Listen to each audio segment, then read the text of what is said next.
वादग्रस्त IAS पूजा खेडकर यांची पोलिसांनी रात्री उशिरा शासकीय निवासस्थानी भेट घेतली।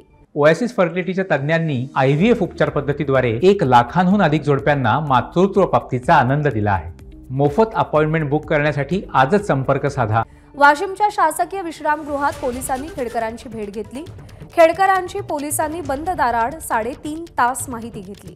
वाशिम जिल्हाधिकारी यांच्या परवानगीने खुद्द पूजा खेडकर यांनी पोलिसांना काही माहिती देण्याची इच्छा व्यक्त केली होती। उपविभागीय महिला पोलीस अधिकारी नीलिमा RS यांच्यासह 2 महिला पोलीस अधिकाऱ्यांनी वाशिमच्या शासकीय विश्रामगृहात पूजा खेडकर यांच्याकडून आरोपांसंदर्भात माहिती घेतली। नमस्कार। मनसुद्धा तुझं ही ABP माझावरची वेगळीच मालिका खूप गाजली। हिचा दुसरा सीझन केव्हा येणार अशी अनेकदा विचारणा झाली, पण आता प्रतीक्षा संपली। लवकरच येतोय सीझन 2। मनसुद्धा तुझं।